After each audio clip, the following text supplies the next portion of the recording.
Coming up, we're at Sight Village. Ooh. You're listening to Double Tap, your daily accessible technology show. Now, here's your hosts, Stephen Scott and Shaun Preece. Hey guys, welcome along to Double Tap. A little bit different today because we're coming to you from Sight Village in Birmingham, and Shaun Preece is literally by my side. And I don't like touch you. Stop that! Stop! Get away, man! I do not like this at all, but I do like Sight Village. Thank you, Stephen. You've made it weird. Is that at all impossible to do? No, I don't think it is. I think this is a normal start for Double Tap. How's your journey down? Was it all right? Yeah, actually, it was fine. You know, the usual I'm a parcel, just pass me on to the next train was great, absolutely fantastic. Slightly anxious at the getting from the cab to my to the train station entrance, but aside from that, it was cool. Okay, well, look, over the next hour, we're going to have a chat about what we've seen here so far at Sight Village. We're also going to be doing an extra episode this week. On Friday, you can check out all of our interviews we've been recording through the course of the day. As we record this today, this is day one, and it's just gone 2 o'clock, so we're kind of in the throng of it here. It's quite busy. It's Throng. Throng. I That's like the word. that. Good. Okay. Yes, we are definitely in the throng of things. I absolutely don't know if that's the right word, but it feels like the right word. Throng. If I'd lost a letter in there, that could have been very different. But we are absolutely in the throng of this great event. Lots of people around us. Actually, behind us right now is the HumanWare stand. I was over there earlier. I'm going to talk about some cool tech I was getting hands on with earlier on that I wanted to share with you. But, you know, I have to say, the journey here has been... It's been interesting. Eventful, I believe the word is. Well, like you were saying, the train journey was fine. That was the easy bit. Got on the train, got down here. It was a very nice, pleasant journey for me. I was travelling from Glasgow to London on the big... long train. Yes. That goes quite fast. I like to use technical terms people can follow along with. I think people know you went on the train, Stephen. We're in a big long train, very fast. It was great. We had a lot of fun. And, you know, it was nice. I got coffee. Interesting, though, right? So you pay for first class, and I always pay for first class. I don't. Well, I used to not pay for first class and take my chances, but I decided not to do that anymore. So I pay my first class ticket. By the way, used an app. In the UK, this is interesting for anyone who's travelling. Might be something available around the world, but I know it works in the UK, called Seat Frog.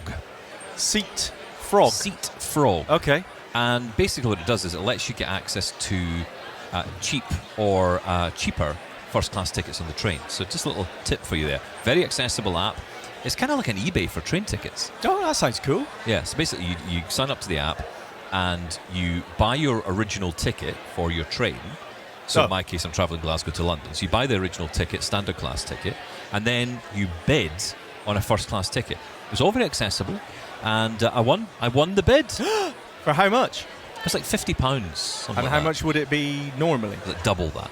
Oh, okay. So, you know, I saved a half price, really, for travelling on first class. Anyway, got on the train. That was all very pleasant. And then they said to us, wait, there's no coffee on the train. Well, that's why you got it cheap. I mean, what do you want? Clearly. You half want price, the moon on a stick. half the service. Yeah. You can't have champagne when you haven't paid champagne prices, Stephen Scott. I have to say, in the UK, you're lucky if the train just gets you to the destination. That's pretty much all you can ask for.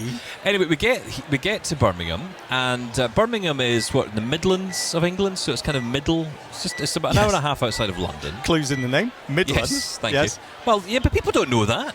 Well, if Midland. you're sitting in Regina right now, you don't know where Birmingham is. You know where the Midland is. But they don't know it's in the Midlands. That's why I said the Midlands part. Oh, God. Please anyway, carry on. I'm trying to explain how this works. Let's get back to the shed. Yeah, I want back to my bedio. You get back to your shedio. But here's the thing. So we get to Birmingham, and I'd booked an Airbnb. Now, I've never booked an Airbnb once in France, and it didn't go too well because the person I told the people who owned the flat that my wife and I were blind. Oh, and they took the chance. That's the gamble. No, we were rejected, Shaun. Yeah, I understand. Discriminated against, I would say so. To be fair, they said there was a spiral staircase and there were no elevators. Apparently, there's no elevators in France. That's not true. You do know that's not true. No, I got that from a person who owns a place in France. But yeah, so basically, long story short, we didn't get the flat on that occasion. However, this time round I thought, you know what, we'll do this a bit on the cheap. We'll get an Airbnb. Shaun and I can share, 2 bedrooms at least. Thank you. Yeah, I'm not sharing everything. And we went along. I booked, download the app to book. Got to say, very accessible app. I was quite surprised. Yeah, I'd never even tried it. I just assumed it wouldn't be. That's on me, but it was. I kind of felt, I don't know, I just thought to myself that it was not going to be accessible, there were going to be issues. And you know what, there weren't any. There were no issues at all. To booking the apartment, to connecting with the host of the house, conversing back and forward with them. It was very nice, very, very enjoyable. Okay. So that was all good. So we've booked in, we've got the place, we get to Birmingham, and we decide, right, okay, this is the moment. We're gonna get to the place. We're going to leave the train station, get in a taxi, nice and easy. We'll use a local cab company, and we'll get to the location. So we get to the location, and we get out the door, and the building has one of these key fob entrances. Yes, and we get in. And we got in. Yeah. And the taxi driver was trying to be really helpful. So he's like, look, I'll take the key fob, I'll try the door, make sure it works, make sure you're in the right place, okay?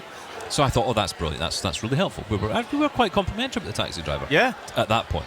And then we get out of the taxi, we go into the building, and we're staying in apartment 15. Should we say that? I think we can say that. I think so. We're in apartment 15. I don't think anyone's going to find it. No. We couldn't find it, so, you know. So we find this lovely child. It was a child. A little child. Had run free from its home. Yes. And decided to help us. I just say it wasn't a little child. No, it was a little child. Compared to us, yes. Anyway, this child helps us to find the apartment. And then we found it. And we were like, okay, that's great. Apartment 15, that's great. So I tried the key in the door. Mm-hmm. Nothing. Wouldn't work. Didn't work at all. Now, at that moment, there were questions swimming around, weren't there? Because they were like, okay, how did we get into this building? Yes. Because the door appeared to be always open. Yeah, the door wasn't locked at all. So it was locked. open. The key fob didn't open the door. It was already open. And now we're outside someone's door, and I don't think this is the place we're meant to be. We were in the wrong building. So now we're trying to get into someone else's house. Yes. Do you remember the time you went to the hotel? Right, let's leave that there. And you went into the wrong room. Well, this was your turn. And you were sitting with someone else's clothes on the bed. That was that moment again. We had that moment again. And so, apartment 15, apologies to the person in the who lives there. We are 15. very, very sorry. Please don't call the police. If you thought, why is there a strange Scottish person trying to get into my house? It was just a blind guy lost. So don't worry about it. Everything's fine. Do you know what, though? It's interesting because I'm sure lots of people, we rely on the taxi driver, right? I'm going here. Here's the postcode. Take us there. Yep. Yes, okay, we're here. I'll take you into the door and everything. Fantastic. Wrong building. Totally the wrong place. What do you do then? You start to panic then, right? And then started okay, how do we find where we should be? And I've got to say, there was a hero amongst us that emerged. A saviour, if you will, Stephen Scott. And a listener. I mean, the trifecta. Mm-hmm, mm-hmm. Tim Dixon, long-time listener to our show. God bless you, Tim Dixon. I don't think he's ever listening again, or indeed talking to us again. I notice he's not answering my calls today. No. But yeah, Tim was wonderful because he helped us. I'll be honest, genuinely, I was getting concerned because I thought, I don't know how we're going to find this place. And it kind of made me think, is this why I always book hotels and not Airbnbs? Yes, I think it is. Well, the problem was we've got all the bags with us. We got all the kit bags and luggage and things, and we just didn't have a clue which way to go. But I had all the bags. Yes, you did. Yes, I had one bag. Nothing. And you could, and your bag, by the way. We're walking along the street, and all I could see was clang, crash, bang, and I'm like, what's going on? And it was things falling out of your bag. My bag was so jam-packed that the zip had just opened. You decided to do what these navigation apps do, laying breadcrumbs. You were actually dropping actual breadcrumbs. I could find my way back. I dropped a Meta Ray-Ban case, a portable fan. Yeah, it was fine. I found it all. It's all fine. But yes, Tim saved us with help from Ira and Google Maps and every other app you can think of. Seeing AI, we eventually got there. But it was a bit tense for a while. But you know what? We managed it. Well, the problem is as well, oftentimes you think, well, I'll just ask someone. And every person we spoke to either didn't live in the place or had never heard of it. Whose fault's that? That's Airbnb, you see. Well, there was no locals there. But that's right, because Airbnb's moved in and everybody is from somewhere else. Oh, dear. But, it was the flat was lovely, in fairness. The flat's really nice. We've enjoyed being there. I don't know if I would do it again. That's the honest truth. I think you kind of realise your limitations in these situations.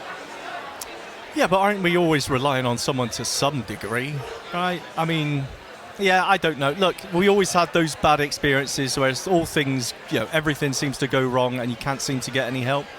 It's just something you got to deal with. It's fine. I'd do it again, I think. Would you? Yeah, if you were paying. Yeah, okay, fine, yeah. Nice one. That's why I was paying. That's why we ended up on an Airbnb. Because, that's the one thing about it. In terms of price, it was like 4 times the price to stay in a hotel. It was, yeah. So, yeah, that's not ideal. At that time, we would have paid it. That's true. That's very true. Anyway, it's fine. We're all sorted. Everyone's safe, and we are here. We're here at Sight Village. We're having a great time. So today on the show, I really want to just talk to you about some of the great stuff we've seen. Because, as usual, there's a lot of interesting technology on show. What I'm really keen to do, and we're going to be doing a special episode on Friday, which is going to be including a lot of interviews. You're going to hear a lot of different voices we've been talking to through the course of today and our time here at Sight Village. You're going to be hearing from companies like Kapsys about their new CapEx headset. Did you hear about this? Yes, I did. Yeah, well, a lot of people excited about this. We talked about this a while ago, didn't we? And it's gone a bit quiet, but yeah, we have some news. We do. We have news about availability. We even are going to get hands-on with the device. Yes. So we're going to check that out. Looking forward to that. It's an interesting idea because ultimately it's a wearable headset which is about helping you with navigation. So we also saw WeWalk, and interestingly we interviewed WeWalk just before Aram from Kapsys. Yeah. And that was quite interesting because WeWalk are building the kind of similar technology in a way. Wait. Are they? Okay. Well, no, they're not using at all. a different technology, I suppose, but ultimately to the same end, isn't it? Well, what we're talking about here is I would argue, the same as the Glide, really. It's not anything to replace the traditional, cane or guide dog. No. These are additions. These are, mobility Companions. aids, I would say. Yeah. And, the cane with the WeWalk, obviously, that's got some extra features bolted on, which help. And I would argue that the CapEx is kind of the same thing. It's to work alongside our traditional mobility aids. Well, that's what WeWalk is doing, though, isn't it? It is, yeah. I am saying that, although they're supplying the traditional cane, but they've added on, I would say, the obstacle detection is one of the most interesting things for me that I would like to try out. Well, yeah, because all these companies, I know BiPED are here. We haven't had a chance to see them yet. Yes. But all these companies, and BiPED's one is more of a shoulder worn, it's more like something you wear around your... Have they changed it recently, though? Yeah, well, we always sort of, let's be honest, we were a little bit dismissive and referred to it as the toilet seat you wore around your neck. But yeah, they have redesigned it. It's apparently now more of a jacket with all the computing power on a shoulder with the buttons to control it and sensors everywhere. So, yeah, I'm actually, the hands-on that I've spoken to people about who've got hands-on with it, they're really impressed. So I think it's time we tried it out. Yeah, to me... It's like they're all looking for the perfect form factor for this.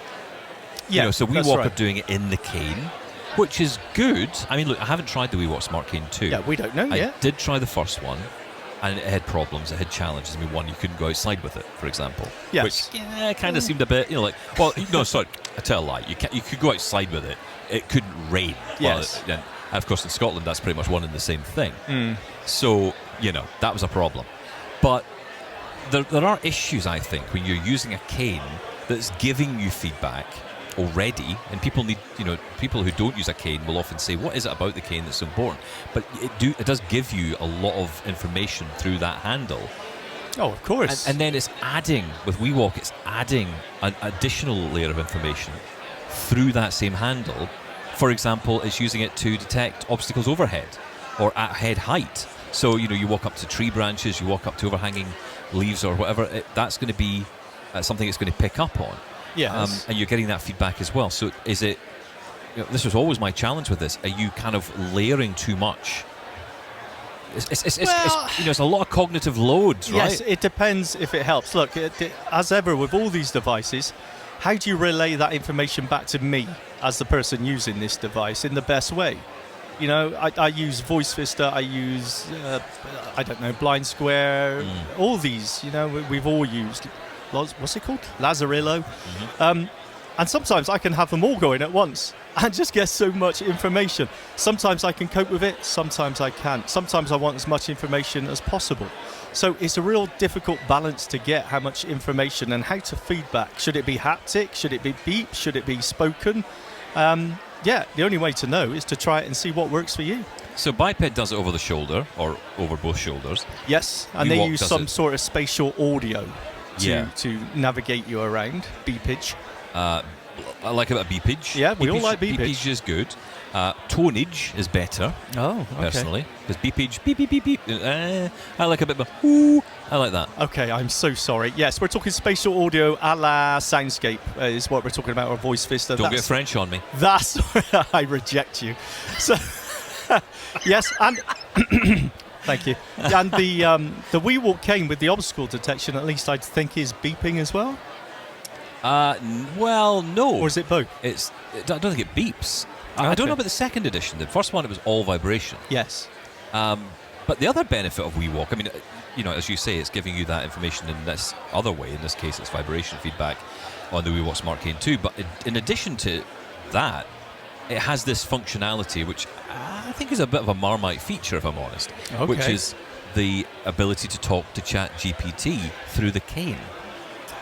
I just don't know how useful that is from a mobility point of view. Do you? I mean, it's a good feature to have. But I think, if you're saying, look, I really want to find a cafe around here, and it can help you navigate to the cafe, then that's great. If it's just for asking, how you can make chicken soup when you get home, yes, it just seems like. Why would I ask my cane that in the middle of a street? Well, yeah. Likewise, why wouldn't you have the ability there if you've already got the microphone, the speakers? Why wouldn't you have it there? I suppose. But for me, it's just a sort of side feature. It's not the main thing. I don't really care about that. So those are the kind of features that you get in the WeWalk SmartCane 2. We're going to be reviewing it actually in the next couple of weeks. They're going to be sending us one out, and I'm keen to. One? Yeah, just one.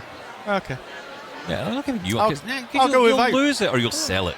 It'll It'll fall out your bag. A slander, sir. Look, I know you. You can't keep a fan in your bag. Yeah, okay. Good so point. I'm not giving you a very expensive WeWalk SmartCane. But look, I think these devices, to me, are all looking for the perfect solution. So like I said, BiPED over the shoulders, WeWalk in your hand. CapEx is doing it in the kind of, it's not bone conduction, they call it open air conduction. Yeah, it's just normal speakers basically, but I think the form factor is very reminiscent of the Aftershok's bone conduction headset. Yeah. If you've ever used them before, then you'll know exactly what to expect with the CapEx. If you ever get hands-on with ARX Vision a couple of years ago. Yeah, remember very that? similar. Very similar. It's got a camera in it as well, so a little kind of panel that sits at the side, almost like matchbox size. It sits on the side of your face alongside, it's connected into the headset, and that allows it to see. I don't want to get into too much of the interview because there was a lot discussed, and I don't want to spoil it, but you definitely want to stay tuned for that interview because there was a lot of interesting stuff came out of it. I also did press a little bit on what's happening with Smart Vision. Yes, you did. Because Kapsys, so if you don't know, Kapsys Smart Vision phones are Android phones, but they have physical keyboards as well, or physical keypads. So they have the 1 to 9 keyboard, arrow keys for navigation, so you don't have to use a touchscreen. It does have the touchscreen in it. You can use it if you want, but you can also turn it off. I've got to say, and I have said, I think it's a great smartphone.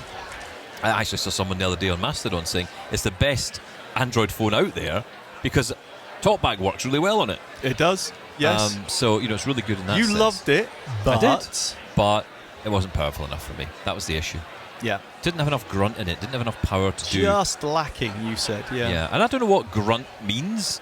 It didn't feel as responsive as I would like it to have felt. It didn't feel as fast. It felt like I was lacking. And also, and I put this comment to them as well, to our months ago when I spoke to him, which was about the colours and the fact that it had this kind of medical white design. Nobody cares, Stephen Scott. People do care. Look, Blind Shell proved this. Nobody brought out cares. different colours. It was a much smaller, neater. I mean, Blind Shell did it right with the size. Well, you could argue about the design and the form factor. I would argue that the colour, nobody cares. Mm-hmm. All right. Well, we'll see. Okay. But the argument is, though, right, about these mobility devices, we just need to set expectation a bit more. Are we at fault for almost sort of again, talking about potential, because I'm here at Sight Village right now, as so many other blind people. Trying to navigate around here, what do you see people using? A cane or a guide dog? So you're asking me? I don't know. Canes, dogs, and canes and guide dogs. I mean, because it's just tricky. Even where we're at now, with everyone having Ray-Bans on and all the other stuff, everyone is either or being guided by a friend or family member. So or the wonderful volunteers. Thank you, the wonderful volunteers here at Sight Village.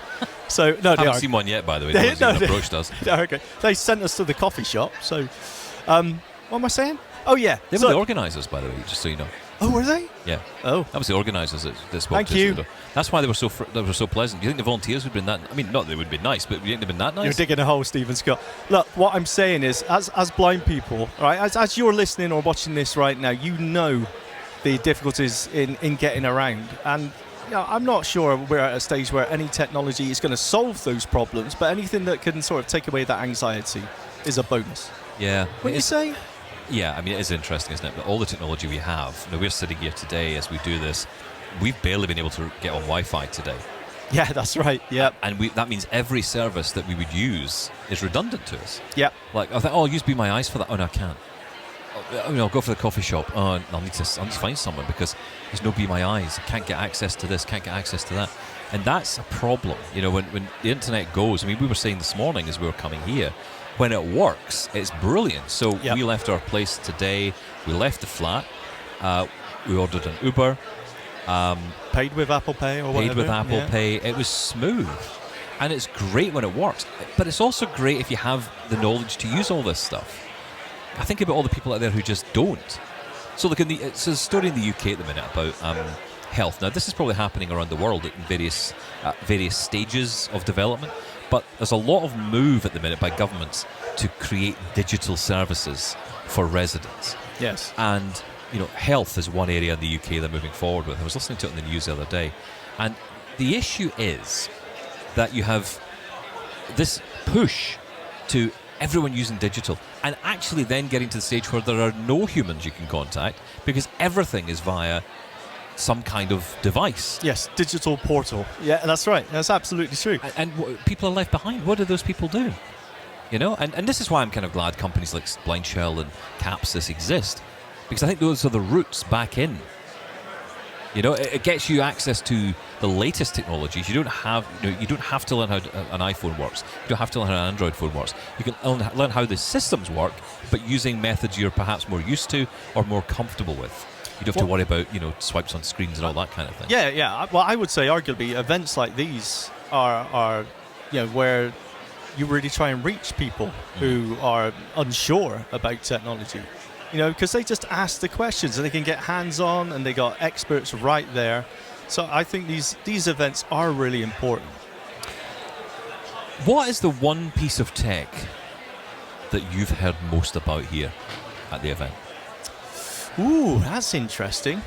Well, I will say everyone's still talking about the Meta Ray-Bans. That's exactly what I was thinking. Really? Of all the things that are here, yeah, Meta should be here selling these things. They should be handing them out to us. Because, I tell you. Yeah, because honestly, the amount of people who've been talking about Meta Ray-Ban, everybody who's come up and said hello. By the way, tons of lovely listeners have been coming up to say hello. Thank you so much. Yes, hello, Alexandra. Yep, Peter. Peter came over from Manchester. Peter yes, that's right. Stephen and Christine as well. That's right. Who else? Linda, who couldn't bear to listen to us every day, but understandable, does quite like us. Yeah, that's right. I think that was okay. Well, actually, we balanced it because we got Alexandra over from Wolverhampton, so we put them together as almost like a way of if we introduce our listeners to each other, then you'll kind of figure it out for yourselves how best to listen. Yes, absolutely. But no, it's been amazing. And thank you to everyone who's been coming up and saying hello. It means a lot. It really does. Some beautiful comments about the show. Yes, thank you. Which is lovely. But everybody who's come up has been asking me about the Meta Ray-Bans. And the same happened at Sight Village in London last year when we went. Exactly the same thing. Why is that? Well, I think it's because it's... well, there's two sides to this story, which I find quite interesting. Everyone's excited about it. And then you talk to people who actually use the AI, for example, and say, yeah, it's not up to much. Yeah, I think there's a couple of reasons why the Meta Ray-Bans are still being talked about, and I think it's just because, well, they're here. You know, how many times we're talking about technology that Potential. coming soon, potentially, but you can't have it in your hands. The Meta Ray-Bans we've got. Now, love them or hate them, you got them. You can try them. They're here now. People's got them on the top of their heads right now. That's right. So, I will still say I think they are great. I don't. The AI features, as we mentioned with the WeWalk, I could take it or leave the AI features. Live AI we don't have here in the UK, although, we'll leave that. I have experienced it. I will say I could take it or leave it. But the video call functionality that on its own is the reason for me to buy them. So I can totally understand why people still talk about them. For me, it's much simpler than that. What now? It literally is just having voiceover in my head. Well, you've got earpods, you've got headphones, you've got cheaper options. I like having an open ear. I wear sunglasses all the time anyway, so it just makes sense. Yeah. You know, so that's what I like about it. Yeah, I love the phone calling. I love the WhatsApp calling, the video call, the Be My Eyes integration. Be My Eyes are here today as well, as you might expect. And, you know, they're showing off the capabilities of Meta Ray-Bans and Be My Eyes, as well as the app and, of course, the AI functionality. Yep. It was interesting because someone had just got a new PC and they were saying, you know, what apps should I put on it? And I said, hey, well, you've just, because they had just downloaded the Be My Eyes app onto their smartphone.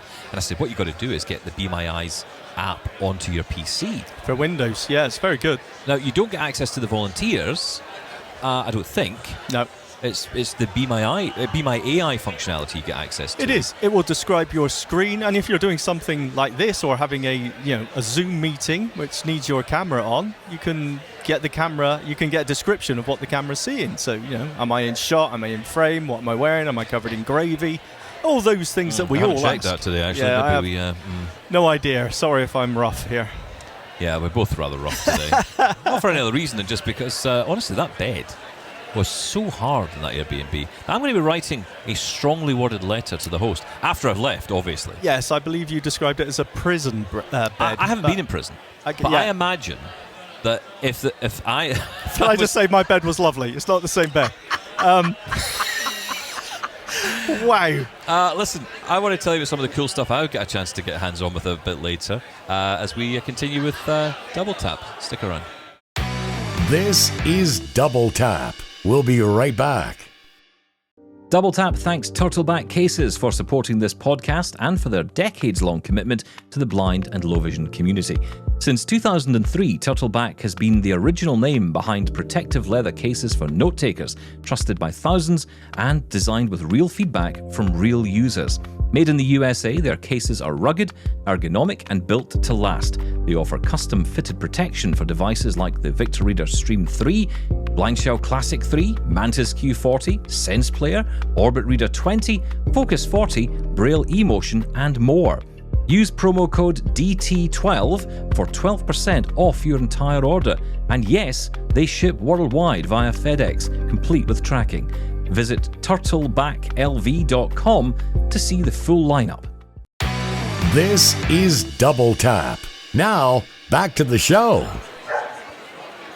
And we're back here at Sight Village in Birmingham. There's dogs. Did that dog just shout action? Yeah, I think it did. Yeah, the dog just shouted, carry on now, will you? Hurry up, get on with it. Listen, I want to tell you about a cool piece of tech I got hands on with earlier. I mentioned that HumanWare are just behind us. And I went over to talk to some of the team. We're going to be talking to Martin Roberts on the show on Friday, so check out that episode. Martin's going to be talking to us about the Monarch. We haven't talked a lot about the Monarch. No. And I think it's because it's a device that I don't think either of us would ever use or have. I'm also kind of convinced nobody else will either, except people in education and work. Well, you know what? I keep thinking the same thing, right? The price tag on the Monarch is, I mean, there's no other way to say it. It's huge. Yeah. But it's out of reach. Yeah, I know, but there's still a lot of excitement about it. Mm-hmm. From the people who use Braille every day, I hear a lot of people very excited by the Monarch. And I'm quite surprised by that. As I said, I thought the price tag was just going to mean, well, why would I even think about it? But the features that it does have and the lure of multi-line Braille and that tactile graphics and the ability to be able to feel a bar chart or read a spreadsheet quickly, it's really drawing for people. Well, it is. You're right. And I think the thing is, so we're talking here about multi-line braille display, ultimately, but it is more capable. It's more than that, isn't it? It's way more capable because it can do tactile graphics, it can draw graphics. I mean, it's a very, very nice machine. And there's been a lot of integration with many, many devices, but more recently, Vespero JAWS, as we know, Yes. have been building support in. The biggest issue for a lot of these multi-line braille displays was that they weren't supported by screen readers. So they weren't supported by JAWS or NVDA or VoiceOver. So that was a big issue. And that's starting to be resolved. JAWS has made stride forward on And that. NV Access as well. They've been And, working with yeah. NV Access, so NVDA also supports the Monarch. Which now, is brilliant. I don't know how full-featured that is, if everything. Look, I'm not a Braille user, so I find it really difficult to talk about what's supported here, but that's why we will talk to HumanWare on Friday. Yeah, and he's also going to talk to us about the Mantis, some news there. She's going to share. Oh. I don't know if he's allowed to or not, but he's going to. We're also going to get some news on, or at least some information on some of the other products, because there's a lot of different products that HumanWare sell. Look, we don't tend to talk about the low vision category. I don't think anywhere near enough, actually. But there's a huge category of products from HumanWare. They have a lot on show here. They have the Reveal range, which is a lot of their desktop magnifiers. Yeah. I mean, actually, the name I'm hearing a lot about right now in that field is Cloverbook, which I thought was a monster. A monster who film. ravaged New York. But apparently not. It's calmed down, and now it looks after blind people so they can read.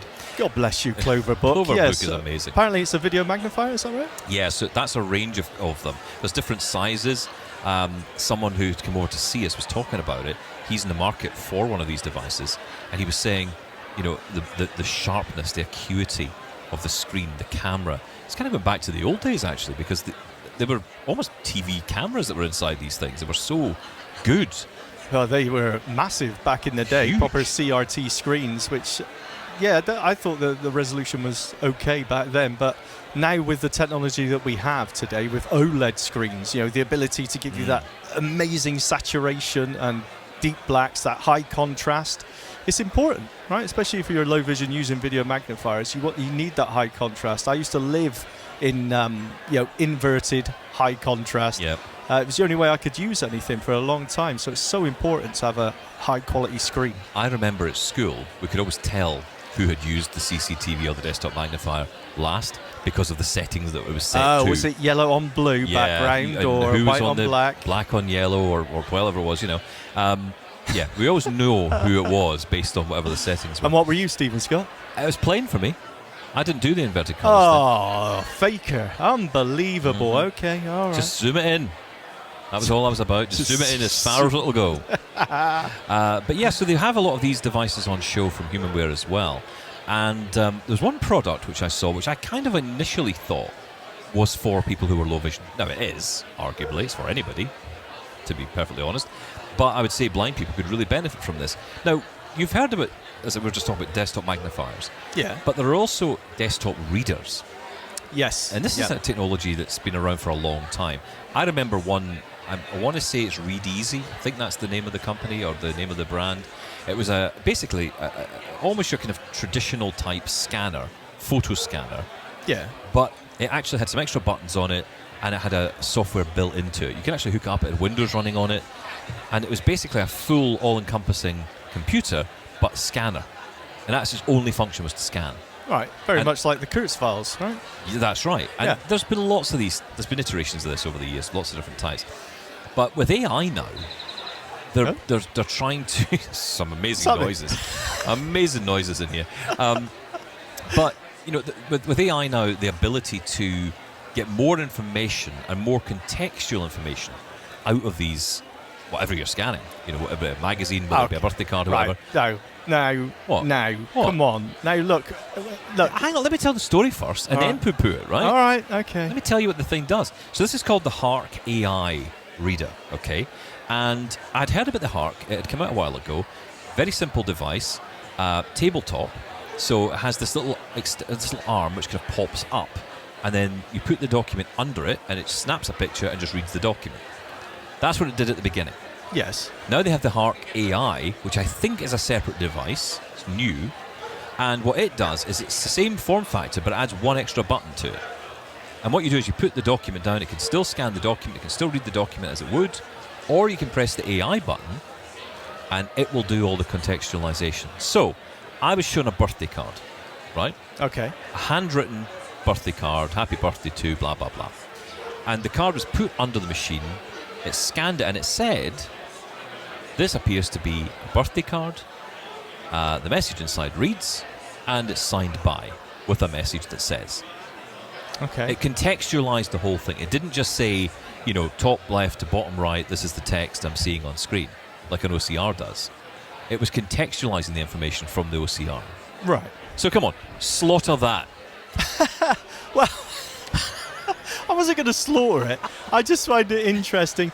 Do you find that what's better about contextualizing that text rather than just giving me a verbatim readout of what the actual text says? So one other example that actually answered this question better was a magazine front page.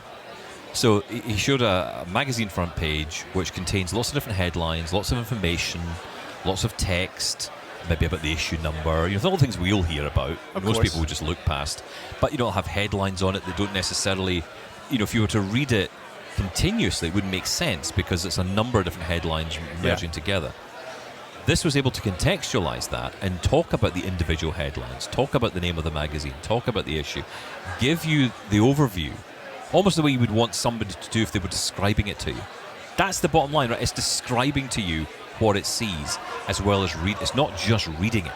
Okay, I'll go with that. So it gives it almost that human touch, right? It gives you not so much every detail, but the relevant detail. And what it gives you enough means. detail. It tells you the headline. Like you say, you wouldn't want to know maybe the serial number on something, or like you say. That's right. Reading out barcode numbers, or exactly, stuff you don't need. I just I'm always a little bit skeptical now because even in our field here, it's not exempt from just everything seems to go AI. But actually, you know what? I'll take that back. That actually does seem quite useful in certain situations. I mean, it's coming in at about £2,000 at the HumanWare stand here. Of course, we'll check pricing and we'll get back to you on that from Canada. HumanWare, of course, being a Canadian company. Yeah. And it is available there as well. But I'm intrigued to know what you think about the pricing of that, because I know initially my thinking is, I'm sure I've got an app on my phone that could do all this. But then we go back to the same discussion we had earlier about what if you don't have access to that? Well, arguably, if you're going to spend that money, you could get an app and an Android phone for a much lower rate. But when it comes down to scanning, we've had this discussion before. You're absolutely right. Look, you could get a giraffe stand, a scan stand, something that holds your smartphone in the right place for you to put your documents underneath, and then run the app. And yes, it's doable. Is it easy? Is it one touch? Is it a physical button?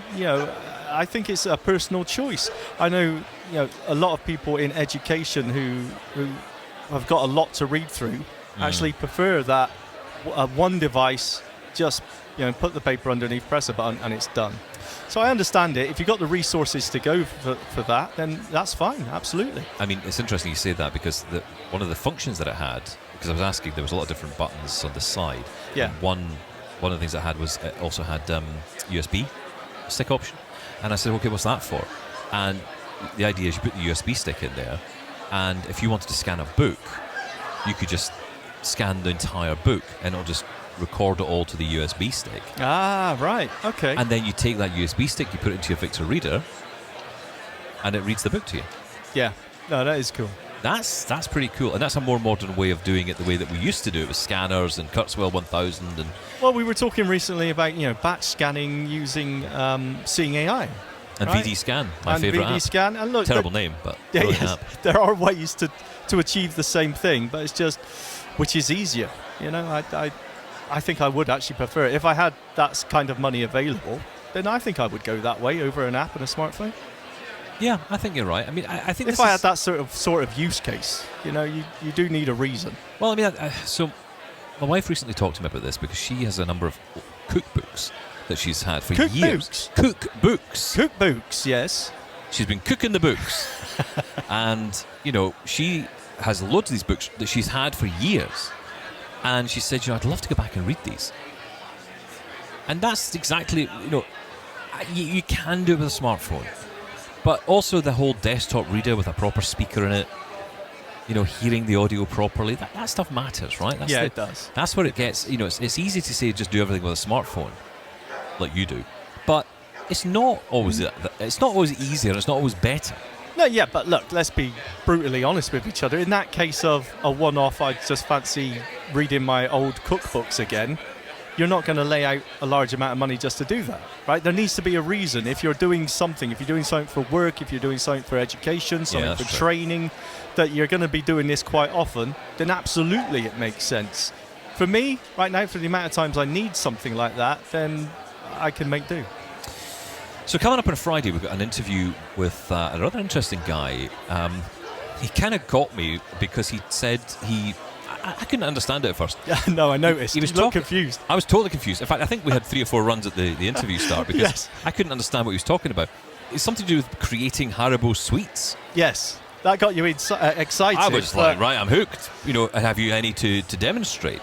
But he was talking about the design. His company's apparently involved in the design and the creation of the 3D style of the sweets. It took me long enough to figure out he was actually talking about the sweets themselves. I thought there was some kind of Haribo packaging he was talking about. Some Haribo accessibility packaging. Yeah, but no, he's actually just talking about the sweets. But this is all about the tactile, really, or what do they call it? Base relief or bias relief? It's the ability to make a 3D model out of an image, basically, giving it depth. We've had this for quite a while. I remember back in the day having pictures on the wall of blown vinyl. And it would would have characters that you could actually feel. That's right. Well, it's the same sort of thing, but this obviously brings it right up to date. Well, it goes further because what they're trying to do is develop something that can be used at home. So, look, it's not common yet. 3D printers are not that common. God, try to get a regular printer working, never mind a 3D printer. Every time I go to print something, it is a nightmare. Brother. So, that's the answer. Although, did you hear that story the other week about the brother printer? Everyone raves about this brother printer. I did. I don't like this. You're too close. I like it. And the brother printer apparently had some kind of leak in the software so that people could snoop inside your home. How? Through the printer.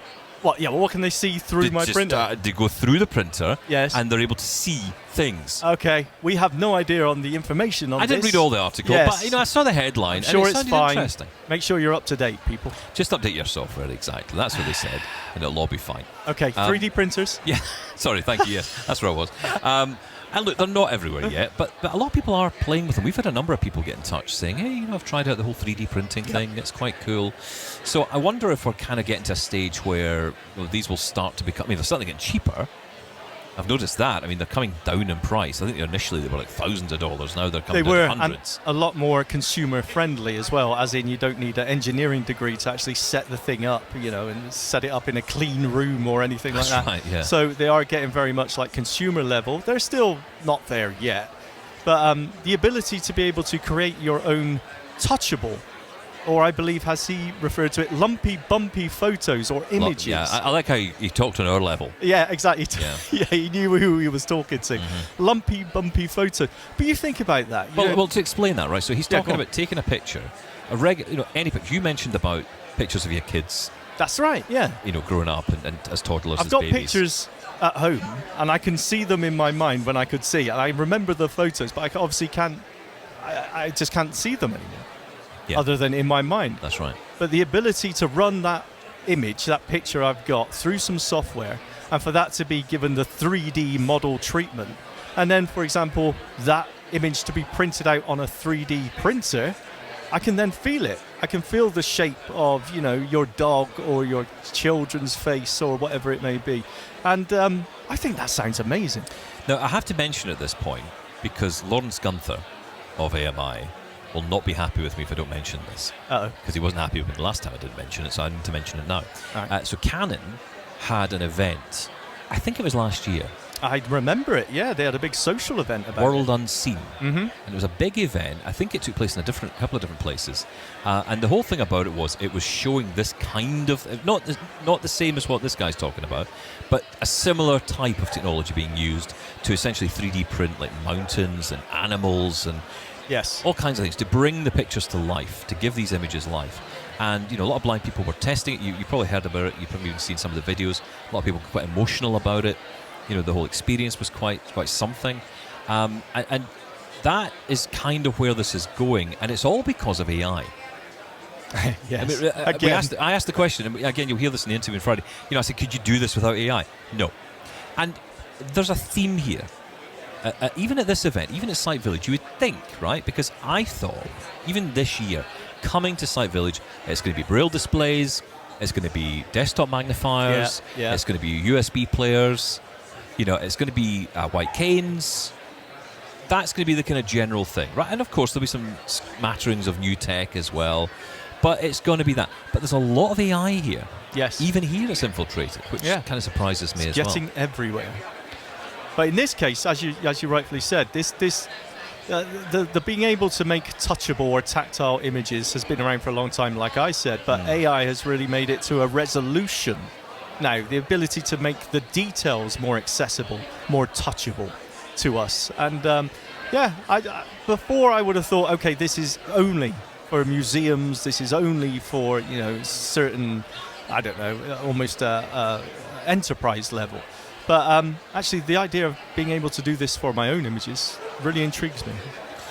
Yeah, I like the idea. And look, it's not something that's available yet. No, it's no, a no. long way off. No. But like we say, we'll hear about it more on Friday. I just find the whole idea really, really interesting. There's so many interesting companies. As I say, AI is a big deal, and I saw something the other day. I think it was on Mastodon. It may have been on one of the groups, the Tech VI group, list group, where someone had got in touch with Meta. They'd written an open letter to Meta saying, please Meta, you've got to open up live AI and, the other Meta AI functionalities. A lot of the stuff that's available in the US and Canada, some US only.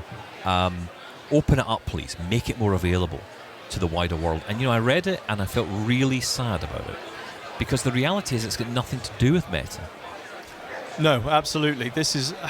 we've had this discussion about legislation in different parts of the world is what's holding AI back or limiting what AI can do. Yeah. I would say rightfully so, though. Well, look, Europe seems to be one of the few places, not the only place, but one of the few places actually going out of its way to regulate AI. Mm-hmm. Now, I've been listening to a lot of podcasts, especially traveling down here. I've been listening to a lot of different podcasts. Listened to the great, is it Geoffrey Hinton? Yes, Geoffrey Hinton, the godfather of AI. The godfather of AI. He was in a podcast. We did try to get him on the show. Yes. But I think he's heard it. And yes. he wasn't interested. But I think, seriously, he was a lovely guy. He's a very, very busy man. But I would love to have had him on the show to talk about it. But the thing is, he was talking a lot about the threats and the challenges and the joblessness and the big issues, and I want to get into that. We're going to talk about that at some point.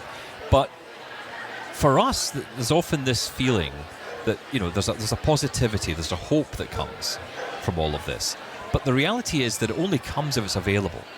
And it can be available. And at the moment, it's being restricted. So we're kind of having a two-tier AI system being developed. And I don't know how this is going to work. In some ways, you think, well, this is good, there's regulation. But the problem is that the companies that are developing the AI technology, they're in places that are not regulated. I'm talking about the US, and I'm talking about China.